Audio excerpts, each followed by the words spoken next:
Nosso trabalho é sobre o processo de cristalização. Nosso grupo é composto por mim, Aline, Ana Beatriz, Fernando, Gabriel, Geisa, Lívia e Mariana. Bom, a cristalização consiste em um processo de separação no qual são obtidas partículas sólidas através da perda de solubilidade a partir de uma solução homogênea saturada. O processo de cristalização ele é amplamente empregado industrialmente, como, por exemplo, na produção de sal de cozinha e açúcar na indústria alimentícia, na fabricação de carbonato de cálcio na indústria de papel e na indústria farmacêutica com a produção de ácido bórico, usado como antisséptico. Essa importância é devida a esta operação de separação sólido-líquido englobar a transferência de massa e movimento e compreender um dos métodos de finalização de produtos em indústrias químicas e farmacêuticas, que procuram a crescente qualidade de seus produtos finais, analisando suas propriedades físicas, otimizando as propriedades de interesse e diminuindo propriedades indesejáveis, como empedramento, alta retenção de umidade e altas perdas de material pela formação de pó. Um cristal ele pode ser determinado como um sólido composto de átomos, íons ou moléculas, que são arranjados de forma ordenada e repetitiva, formando redes tridimensionais.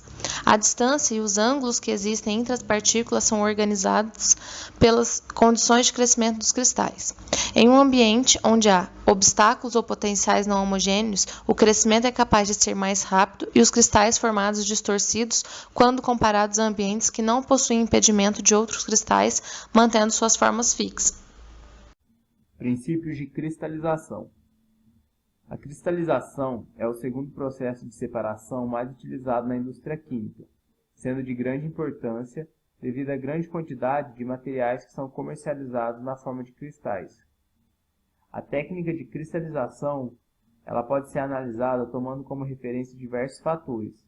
Entre eles, a gente pode estar citando a velocidade da nucleação, a energia necessária para que ocorra esse processo, o crescimento dos cristais, entre outros fatores. Todos esses são parâmetros que possibilitam um entendimento mais detalhado da operação. Em relação ao tamanho dos cristais formados, esses terão seu tamanho e forma estruturados de acordo com outros aspectos, como a suspensão de cristais, a presença ou não de impureza nos mesmos e outros fatores como a supersaturação. O crescimento dos cristais ocorrerá a partir da diferença de concentração entre a superfície do sólido e a solução original. A solução deverá estar saturada para que ocorra um equilíbrio na concentração. Para se obter uma solução saturada, vários meios também podem ser utilizados. A adição de um terceiro componente no sistema, por exemplo, a redução da temperatura no sistema, a evaporação do solvente são formas de se produzir uma solução saturada. O termo supersaturação ou sobressaturação refere-se a uma solução que contém mais material dissolvido do que poderia ser dissolvido pelo solvente em circunstâncias normais. Também pode referir-se ao vapor de um composto que tem uma pressão maior parcial do que a pressão de vapor daquele componente. Na maioria dos casos, o aumento da solubilidade do sólido em determinado solvente pode ser atingido por meio do aumento da temperatura. Então, dessa forma, a diminuição da temperatura da solução pode ser uma alternativa para a supersaturação e a formação de cristais. A pureza dos cristais ela vai estar relacionada com a multiplicidade da cristalização, podendo ser cristalização simples, recristalização, cristalização fracionada, fusão por zonas ou cristalização em coluna. Um dos fatores mais importantes quando se deseja obter um cristal puro é a solução de origem. Quanto menor for a concentração de impurezas na solução, maior vai ser a pureza do cristal. Isso ocorre pelo fato de que quantidades significativas da solução saturada original elas podem ficar retidas nos cristais formados. Apesar de existir uma quantidade de solução retida, essa ela pode ser retirada dos cristais formados por meio da utilização de outras técnicas, como por exemplo a centrifugação. Mas de qualquer forma, não se consegue fazer uma retirada de 100% da solução do cristal. Desse modo, é necessário partir para outra técnica para a remoção desse excesso. Geralmente um solvente puro ele vai ser utilizado para fazer a lavagem dos cristais, de modo a obter um produto final de alta pureza. Em relação à solubilidade dos cristais, de modo geral, nos processos de cristalização, a solução e os cristais ficam em contato por um tempo suficiente para que seja possível atingir o equilíbrio. Logo, a solução original ela é saturada na temperatura final do processo e a concentração final do soluto na solução pode ser obtida a partir da curva de solubilização. Existem diversos gráficos, como a gente pode ver na imagem, onde a variação da solubilidade ela é apresentada em função da temperatura. Então, poucos materiais possuem comportamento em que a solubilidade praticamente não varia com o aumento da temperatura. A maioria possui um comportamento onde a solubilidade aumenta ou diminui rapidamente dependendo da temperatura. Outros materiais eles vão possuir um comportamento em que a solubilidade aumenta com a diminuição da temperatura e diminui com o aumento da temperatura.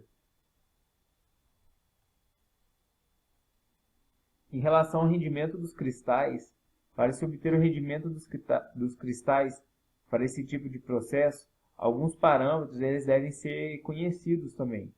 Parâmetros como a temperatura final, a solubilidade da matéria a essa determinada temperatura, a concentração inicial do produto, são de fundamental importância para esse tipo de cálculo. Outro fator relacionado a esse tipo de cálculo também é a composição dos cristais. Se tratando de cristais hidratados, é necessário expressar todas as concentrações e massas em termos de sal hidratado e livres de água. Se os cristais são anidros, o cálculo do rendimento se torna algo mais simples pelo fato da fase sólida não apresentar solvente. Quando a velocidade de crescimento do cristal for baixa, também vai ser necessário um tempo considerável para atingir o equilíbrio. Isso pode ser considerado principalmente quando a solução apresenta certa viscosidade ou se os cristais são assentados no fundo do cristalizador. Então, há uma pequena superfície de cristais exposta para a solução supersaturada.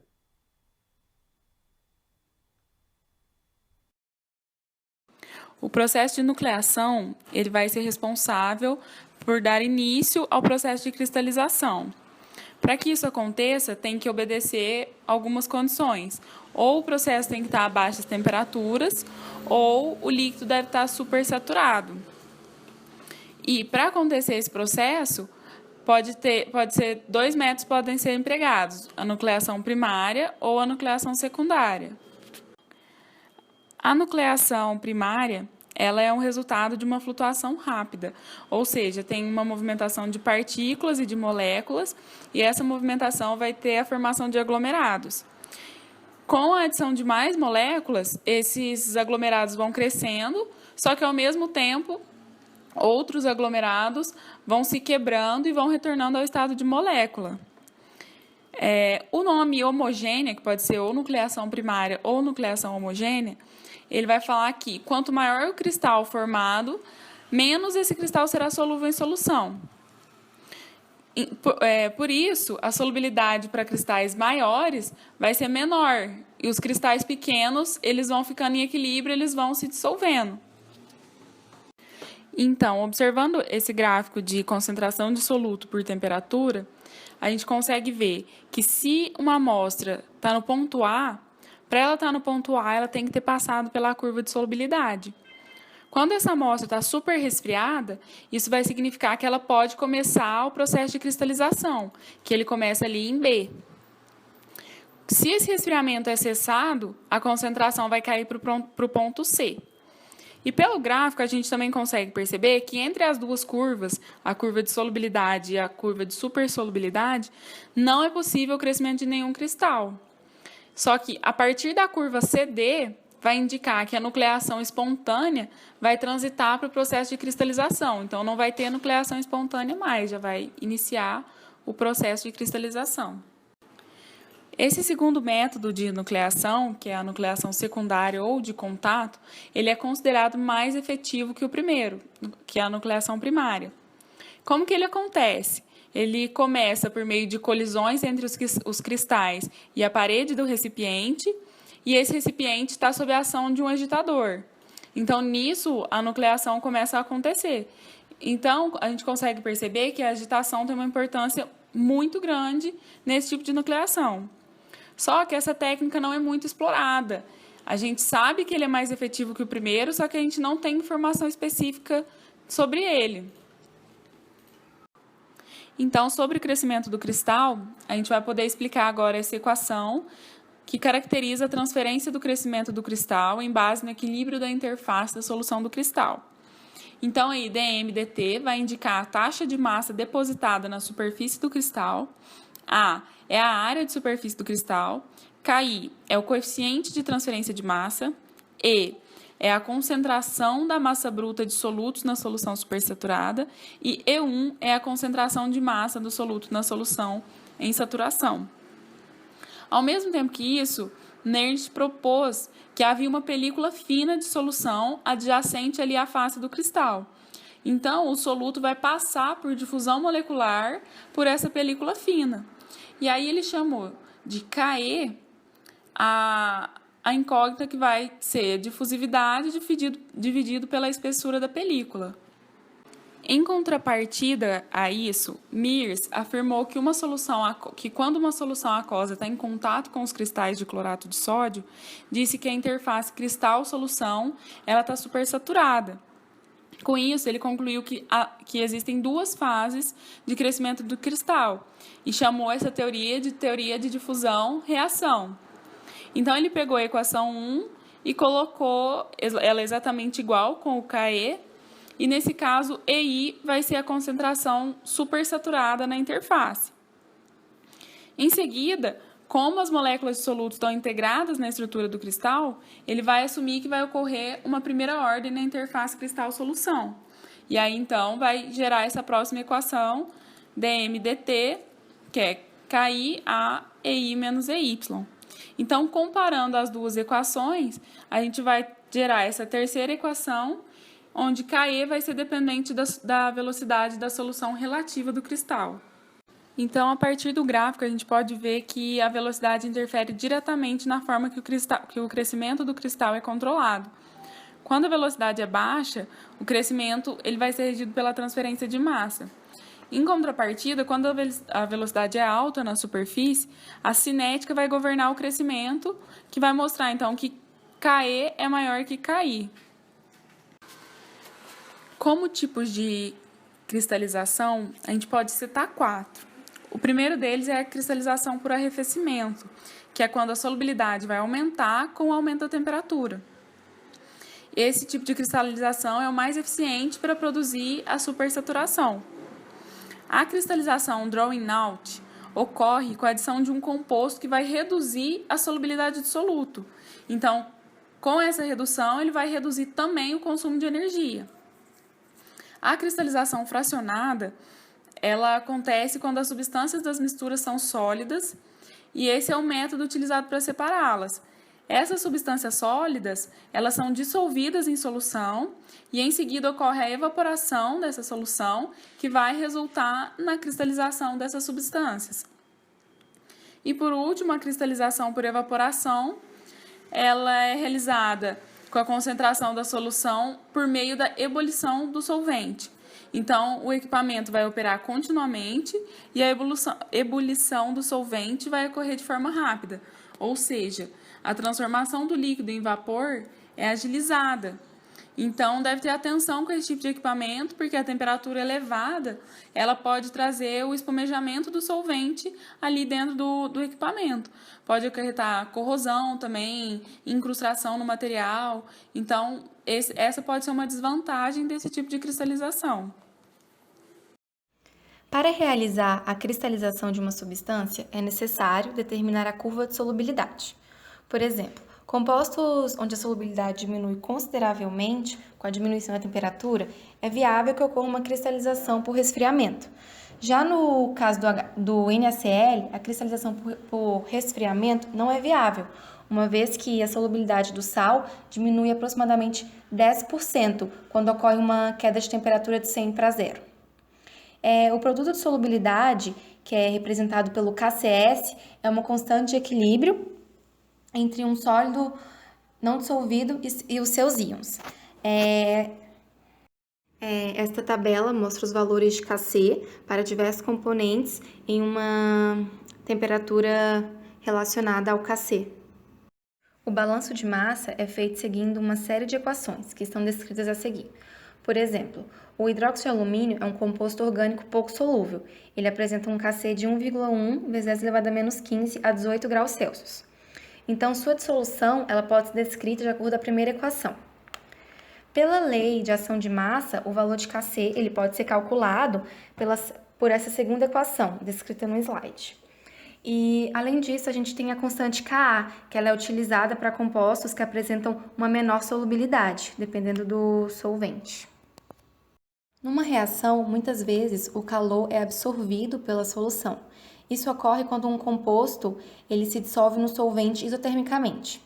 Este calor absorvido por cada mol de composto que está dissolvido em uma quantidade infinita de solvente. Então, quando isso ocorre, é denominado de calor de diluição infinita da solução.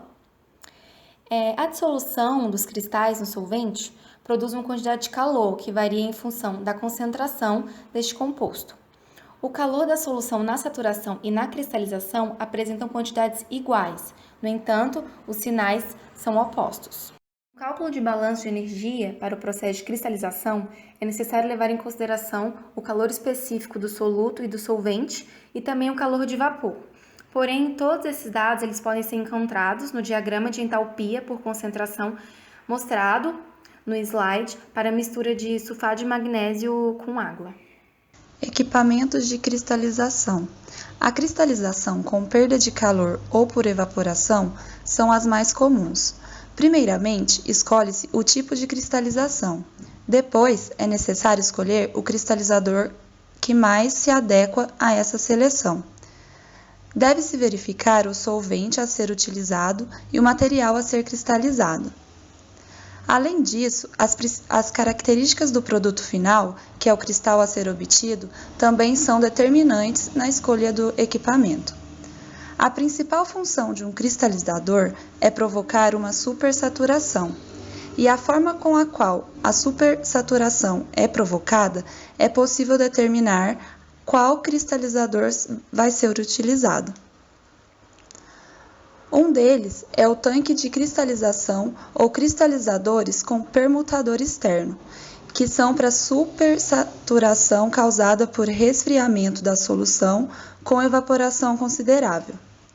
O outro é o cristalizador Oslo, que é utilizado quando se tem uma supersaturação causada por evaporação do solvente com pouco ou nenhum resfriamento. O terceiro é o cristalizadores a vácuo, que é utilizado quando se tem uma supersaturação causada pela combinação de evaporação e resfriamento num evaporador. Um tipo de cristalizador é o descontínuo com agitador. Trata-se de um tanque de base cônica contendo serpentinas de resfriamento e agitadores que promovem uma maior transferência de massa. É indicado para processamentos de pequeno porte, é de fácil operação e apresenta baixo custo de instalação.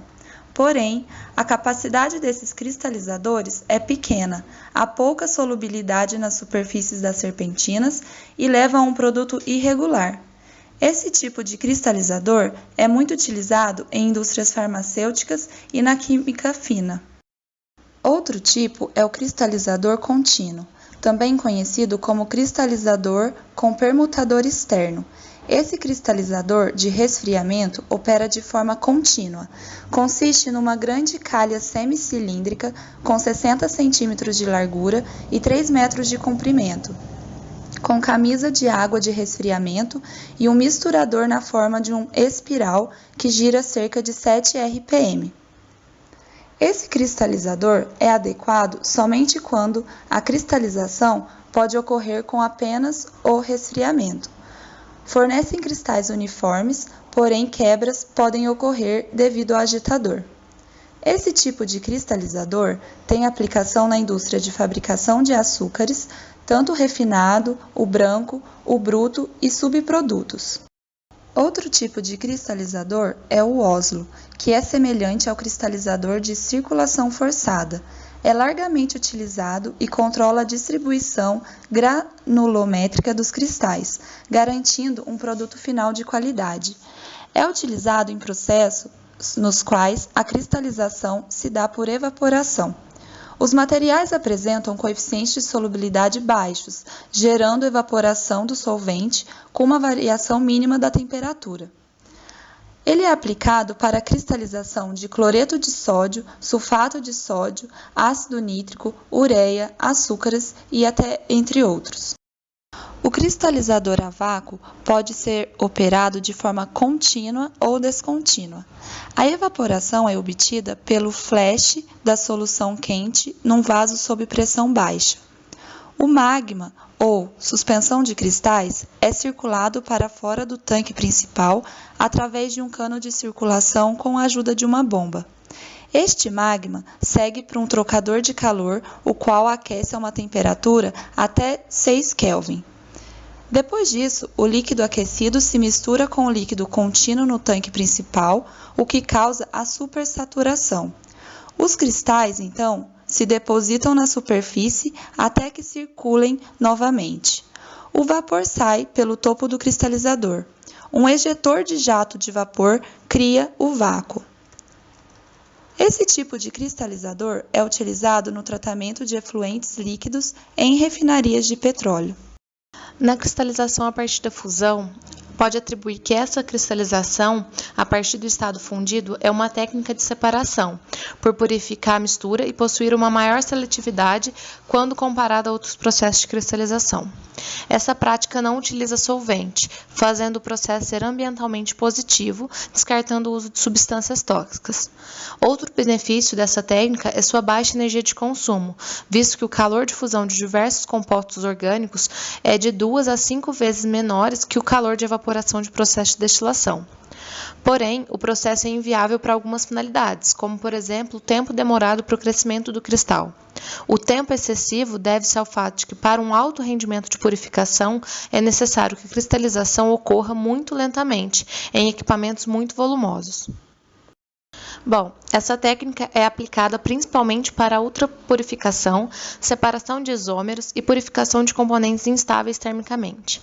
Como alguns exemplos industriais estão o ácido acrílico, diclorobenzeno, ácidos graxos, naftaleno, parafina e xileno.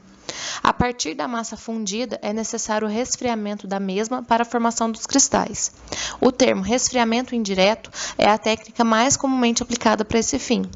O crescimento de cristais ele pode ocorrer de duas maneiras, como em camadas sob uma superfície mais fria ou livremente suspensa na massa fundida. O crescimento dos cristais em camadas ocorre perpendicularmente a uma parede fria, em baixas taxas de crescimento. Quando o líquido fundido é bem misturado, uma morfologia estável do cristal pode ser obtida, resultando em uma boa seletividade no processo de cristalização. No entanto, para práticas industriais, as altas taxas de crescimento levam a uma camada superior impura para esse tipo de cristalização, não sendo muito viável devido ao fato de que as altas taxas de crescimento são necessárias para uma produtividade viável industrial. Os equipamentos desse tipo de cristalização são normalmente em batelada e o processo pode ser estático ou dinâmico. Para o primeiro, o ciclo de cristalização ocorre a partir da massa fundida estagnada. Seu equipamento possui placas ou tubos para aumentar a área de troca de calor. Um esquema do mesmo pode ser observado na figura à esquerda. Esse processo de cristalização em camadas estático possui uma boa eficiência global de separação, até 99,9% de pureza em relação ao peso do produto. Em processos dinâmicos da cristalização em camadas, o líquido fundido é misturado através da circulação do mesmo sobre tubos de trocadoras de calor verticais, e a mistura ocorre naturalmente. A eficiência energética para o processo dinâmico é inferior quando comparada ao processo estático, resultado da necessidade de derreter um produto e cristalizá-lo para se atingir a pureza desejada. Entretanto, o processo dinâmico possui um ciclo menor de operação, devido ao fato de que tal ciclo é realizado em estágios dentro de um mesmo cristalizador, tornando o processo viável. Um esquema do equipamento dinâmico pode ser analisado na figura à direita. Outro método de cristalização muito utilizado é o crescimento do cristal em suspensão, onde os cristais crescem livres suspensos na superfície do líquido fundido, devido ao calor de cristalização ser absorvido pelo líquido frio. Uma alta produtividade pode ser atingida a baixas taxas de crescimento do cristal, pois a área superficial do mesmo é muito grande. Para o processo industrial, tem-se como resultado uma boa seletividade devido às taxas industriais de crescimento de cristais. As cascatas de cristalizadores são comumente encontradas na maioria dos processos, seja com corrente ou contracorrente. Nas cascatas em corrente normal, os cristais e líquido fundido são paralelamente transportados e em estágios, com diminuição da temperatura de estágio a estágio. A figura à esquerda é um exemplo de cristalizador em cascata. Já para a cristalização em cascata contracorrente, o líquido fundido é transportado em direção contrária aos cristais, e o equipamento para esse processo é menos complexo que para o processo concorrente. Um esquema do processo está apresentado à direita. Aspectos econômicos. O processo de cristalização é amplamente empregado nas indústrias, como na produção de cloreto de sódio, açúcar, sulfato de sódio, fertilizantes e carbonato de cálcio. Em cada processo de fabricação, há diferentes tipos de configurações. Além disso, tem-se o tipo do material que os componentes são feitos e o designer escolhido para o processo. Os custos dos equipamentos utilizados variam de acordo com o tipo do equipamento e o tipo da substância cristalizada. Um cristalizador de 1.500 litros, por exemplo, possui valor aproximado de 48.000. Porém, um cristalizador do tipo a vácuo, o valor aproximado é de 68.400. A primeira etapa da redução de custos na cristalização é a definição da taxa de produção. É necessário observar algumas oportunidades, como a escolha adequada do solvente para atender todos os requisitos e gerar um impacto positivo. Também é preciso avaliar o dimensionamento dos equipamentos para uma compra precisa, considerando as características necessárias para os equipamentos, assim não colocando em risco o processo. No nosso trabalho sobre cristalização, a gente colocou outros estudos de caso no relatório escrito e vamos abordar um bem simples e que envolve balanço de massa e de energia. O enunciado é o seguinte: uma solução de MgSO4 contendo 43 gramas de sólido por 100 gramas de água é alimentada em um cristalizador a vácuo a 220 Fahrenheit. O vácuo do cristalizador corresponde à temperatura de ebulição de 43 graus Fahrenheit e a solução saturada de MgSO4 tem elevação do ponto de ebulição em 2 Fahrenheit. Quanto de solução o cristalizador deve ser alimentado para produzir 900 kg de sal de Epsom por hora? Esse sal de Epsom seria o MgSO4 heptahidratado. A base de cálculo para o exercício vai ser 100 kg de alimentação. Para a realização do exercício, a gente vai definir primeiramente as constantes que a gente vai usar. O F maiúsculo seria a quantidade de quilograma da alimentação. O C maiúsculo, a quantidade de quilograma dos cristais formados. O V, o quilo de vapor formado. O D vai ser o quilograma de líquido mãe restante no processo. Lembrando que o líquido mãe é a quantidade total da alimentação, sendo que tem que ser retirada a quantidade de cristais e de vapor formado, ou seja, o que sobra no processo. Assim, o F é 100 kg de solução pela base de cálculo. Para a gente calcular a fração de soluto na alimentação, a gente pegou dados que foram dados no enunciado mesmo, que fala que uma solução ela contém 43 gramas de soluto por 100 gramas de água. Então, é só você dividir a quantidade de soluto, porque a gente está fazendo a fração do soluto, pela quantidade total de solução, que seria o 43 pelo 143. Para o cálculo da fração de soluto nos cristais, a gente vai levar em conta a massa molecular dos dois, do MgSO4 e do MgSO4 heptahidratado. Então, é só fazer a relação do MgSO4 pelo heptahidratado, dando um valor de 0,488. Para conseguir calcular a quantidade de soluto, a fração mássica de soluto que vai ficar no líquido mãe, a gente precisa ir num gráfico de temperatura por concentração ou fração mássica de MgSO4. Por quê? Porque quando a gente vai ver a quantidade de soluto que tem no líquido mãe, esse soluto vai estar a mesma temperatura de dentro do cristalizador, que vai ser 45 graus Fahrenheit. Por quê? Porque acima disso a água entra em ebulição, então o que sobra a água vai ser nessa temperatura de saturação, já que é uma solução saturada. Assim como podemos ver pelo pontilhadinho vermelho, o XD vai ser 0,224.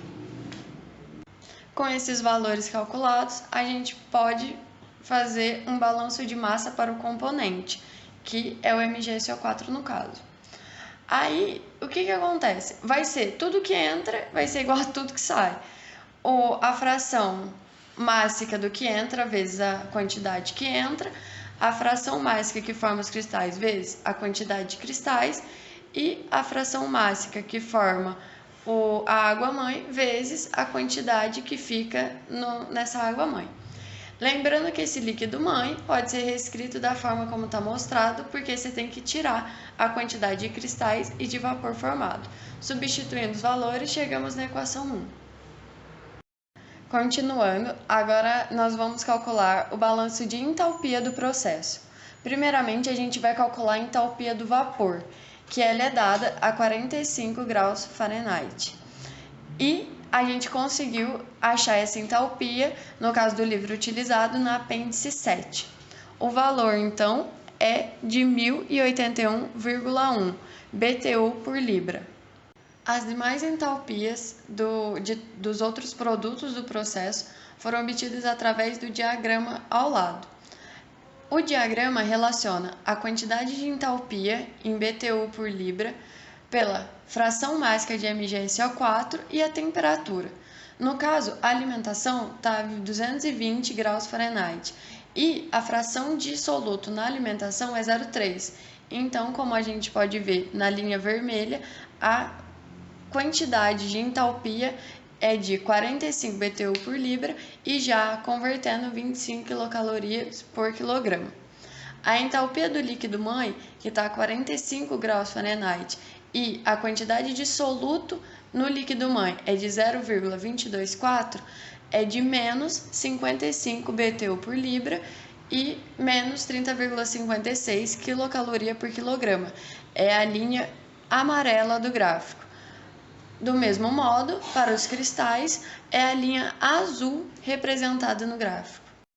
Com os valores calculados, a gente pode fazer finalmente o balanço de entalpia, sendo que a entalpia vai ser a entalpia da alimentação, que vai ser igual à entalpia do vapor vezes a quantidade de vapor, a entalpia do cristal vezes a quantidade de cristais e a entalpia do líquido mãe vezes a quantidade que entra, que é resultante de líquido mãe. O balanço é feito de acordo com a energia que o componente absorve ou libera, por isso que alguns valores são negativos. Substituindo os valores pelos valores encontrados, chegamos na equação 2. Assim, fazendo um sisteminha com as equações 1, que veio do balanço de massa, e 2, do balanço de energia, a gente consegue chegar que o valor do Czão, que era os quilos de cristais, é 39,83 a cada 100 kg de alimentação que é colocado. Do mesmo modo, o valor do quilograma de vapor, que é 12,54. Ressalta que o exercício pedia para ser 900 kg de cristais Então, se 39,83 kg de cristais provém de 100 kg de alimentação, a gente consegue chegar no valor aproximado de 2.260 kg de solução de alimentação para a formação dos 900 kg de cristais requeridos no problema.